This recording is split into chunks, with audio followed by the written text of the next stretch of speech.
ಒಳ್ಳೆ ತನಿಖೆ ನಡೀತಾ ಇದೆ, ತನಿಖೆ ನಡೀಲಿ.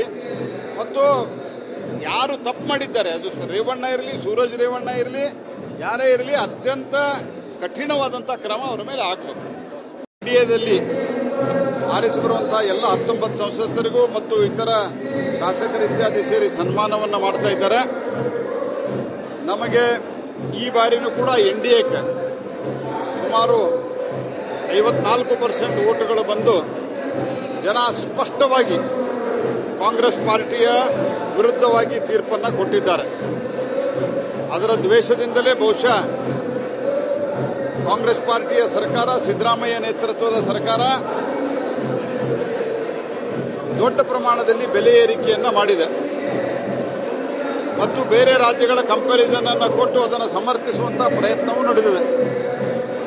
ದೇಶದಲ್ಲಿ ಯಾವಾಗ ಅಂತಾರಾಷ್ಟ್ರೀಯ ಬೆಲೆಗಳು ಜಾಸ್ತಿ ಆಗಿದ್ದಾವೆ, ಆವಾಗ ಎಕ್ಸೈಸ್ ಡ್ಯೂಟಿಯನ್ನು ಕೇಂದ್ರ ಸರ್ಕಾರ ಕಮ್ಮಿ ಮಾಡಿ ಜನರಿಗೆ ಪರಿಹಾರವನ್ನು ಕೊಡುವಂಥ ಒಂದು ಪ್ರಯತ್ನವನ್ನು ಮಾಡಿದರೆ, ಇವರು ಅರ್ಧಮರ್ಧ ಅರೆಬಂದ ಗ್ಯಾರಂಟಿಗಳನ್ನು ಕೊಡುವುದರೊಂದಿಗೆ ಅದಕ್ಕೆ ದೊಡ್ಡ ಪ್ರಮಾಣದಲ್ಲಿ ಬೆಲೆ ಏರಿಕೆಯನ್ನು, ತೈಲ ಬೆಲೆ ಏರಿಕೆಯನ್ನು ಮಾಡಿರುವಂಥದ್ದು ಕರ್ನಾಟಕದಲ್ಲಿ ಎಲ್ಲ ಬೆಲೆಗಳ ಏರಿಕೆಗೆ ಕಾರಣ ಆಗ್ತದೆ. ಇದರ ಜೊತೆಗೆ ಭ್ರಷ್ಟಾಚಾರ, ವಾಲ್ಮೀಕಿ ಹಗರಣದಲ್ಲಿ ನಡೆದಂಥ ಭ್ರಷ್ಟಾಚಾರ, ಇದು ನೇರವಾಗಿ ಮುಖ್ಯಮಂತ್ರಿಗಳ ಜವಾಬ್ದಾರಿ ವಹಿಸ್ಕೋಬೇಕು. ಯಾರೋ ಒಬ್ಬ ಮಂತ್ರಿನ ತೆಗೆದು ತಾವೇನೋ ಸಾಚಾ ಅನ್ನುವಂಗೇನು ಪೋಸ್ ಕೊಡ್ತಾ ಇದ್ದಾರೆ, ಇದನ್ನು ಜನ ಒಪ್ಪಲ್ಲ. ಹಣಕಾಸು ಇಲಾಖೆ ನಿಮ್ಮ ಕೈಯಲ್ಲಿದೆ, ನೀವು ಇದಕ್ಕೆ ನೇರವಾಗಿ ಜವಾಬ್ದಾರರು. ಒಟ್ಟಾರೆ ಕಾನೂನು ಪರಿಸ್ಥಿತಿ ಹದಗೆಟ್ಟಿದೆ, ಭ್ರಷ್ಟಾಚಾರ ತಾಂಡವವಾಡ್ತಾ ಇದೆ.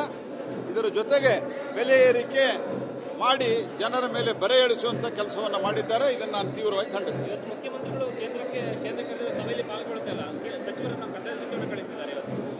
ಮುಖ್ಯಮಂತ್ರಿಗಳು ಇವತ್ತು ಕೇಂದ್ರ ಸರ್ಕಾರ ಸಭೆಯಲ್ಲಿ ಪಾಲ್ಗೊಳ್ಳುತ್ತಿಲ್ಲ, ಬದಲಾಗಿ ಕಂದಾಯ ಸಚಿವರನ್ನು ಕಳಿಸಿಕೊಂಡಿದ್ದಾರೆ. ಅದಕ್ಕೆ ಅವರು ಯಾವ ಹಿನ್ನೆಲೆಯಲ್ಲಿ ಕೊಟ್ಟಿದ್ದಾರೆ ಅದು ನನಗೆ ಗೊತ್ತಿಲ್ಲ. GST ಇದಿರಬಹುದು, ಅದು GST ಸಭೆಗೆ ಸಾಮಾನ್ಯವಾಗಿ ಬೇರೆಯವರು ಹೋಗ್ತಾರೆ, ಅದಕ್ಕೆ ನಂದು ಅಭ್ಯಂತರ ಇಲ್ಲ. ಬೆಂಗಳೂರಿನಿಂದ ಮಂಗಳೂರುವರೆಗೆ, ಬೀದರ್ನಿಂದ ಚಾಮರಾಜನಗರದವರೆಗೆ ನಿಮ್ಮ ಸುದ್ದಿ ನಿಮ್ಮದೇ ಭಾಷೆಯಲ್ಲಿ ಕರ್ನಾಟಕ ತಕ್.